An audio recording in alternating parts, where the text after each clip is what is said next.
I heard there are different stages of the near-death experience, which I've heard that not everyone goes through, but you've come up with a different set of criteria, which is more, what would you say? It fits the experience. Yeah. Could you tell us about that? Well, first of all, I'd like to comment on the tunnel. Go ahead. The first survey that was ever done, scientific survey, by Gallup poll, Right. on the near-death experience was 1982. Yes. At that time, there were 9% of the people, the experiencers, who reported anything even near a tunnel. Mm-hmm. We didn't get people reporting tunnels until after Raymond Moody's book, that breakthrough book, you know, Life After Life, until after that was sensationalized by the media. Then and then only did we get this rash of tunnels. So what does that mean? Well, in my research base, less than a third ever reported a tunnel. I think what it means is that when you have this kind of experience, how do you describe it? What are the words you can use? Our language, in English language, does not encompass these kinds of experiences. So finally they have a word, and they say, oh yes, it must have been a tunnel.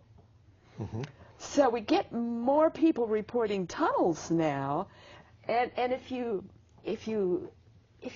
are with them for a while and engage them for a while and say, describe it, invariably they're talking about maybe darkness or a swirl or some kind of maybe suffocating or closed environment, an element of that, an aspect of that they go through, and you say, is that really a tunnel?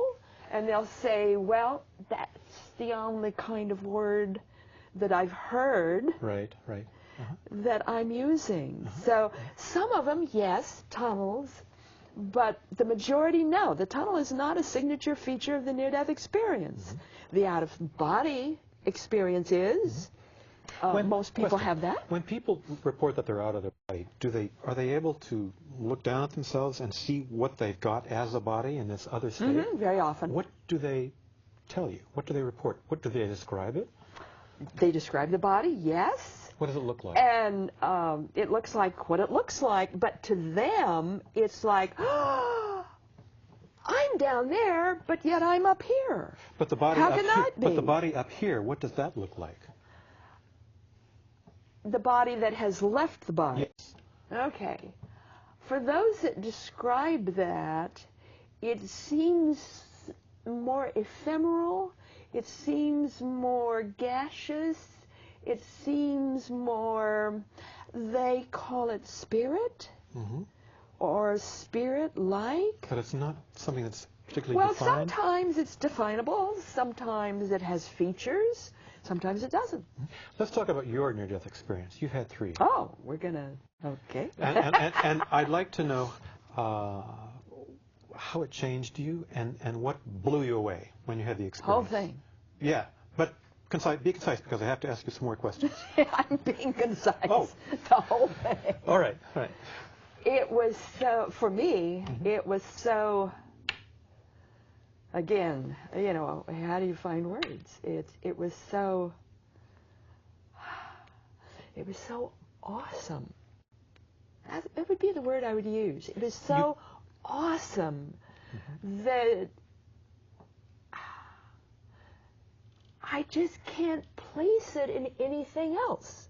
I can't put a cover on it. I can't put a label on it. You couldn't have imagined it. No, couldn't have dreamed it. Couldn't have imagined it. No way. No way. Okay. No way. Couldn't have done that. And when you came back? I couldn't relate to this. It took me a long time.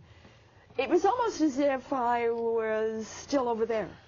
When I came back, I really wasn't back. I was still over there. That's what Nadia said. She said when she I was still over there. When Nadia was telling me about her experience, she said, you know, being in this world is just so very, very difficult. After having experienced that, what makes this world so hard? When I came back, I couldn't recognize a bed, I couldn't recognize a newspaper, I couldn't recognize a clock, I couldn't recognize my children, I couldn't recognize clothes, eating, Was this because any of of this. the near-death experience, or was it because It's of... because of my near-death experience. It was so, I mean, I was still over there. Mm-hmm. And my consciousness, when I revived, was now in this body, my Mm-hmm. physical body, Mm-hmm. but I couldn't relate to it. It's Right. like, what's a physical body? Right. What's a child? I'm a mother, but what's a child? Mm-hmm. What's a newspaper? What's food? Mm-hmm. I had no concept of eating, no concept of putting one foot in front of another, no concept anymore of a weighty, dense body that you move over in bed, or other people wearing weighty, dense bodies looking at me. Were there It any was completely foreign. Were there any circumstances under which you felt okay?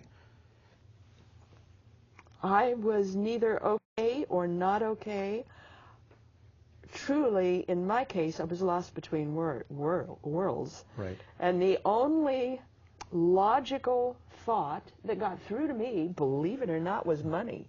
Oh, really? 3 days later, it hit me with thunder that I had to go to work.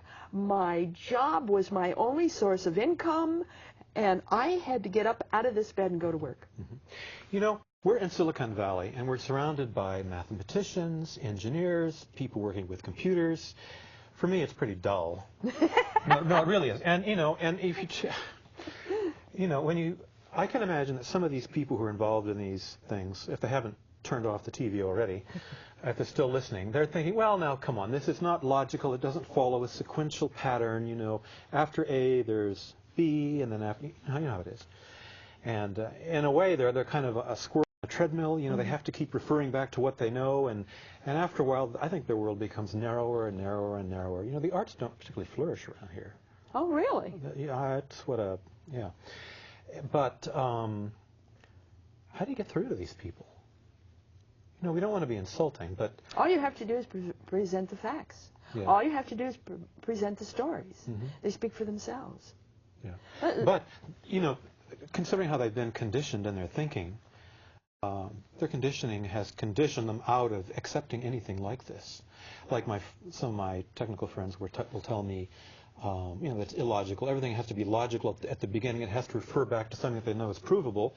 But when you have something that blows the top of your head off, it has none of those references anymore, does it?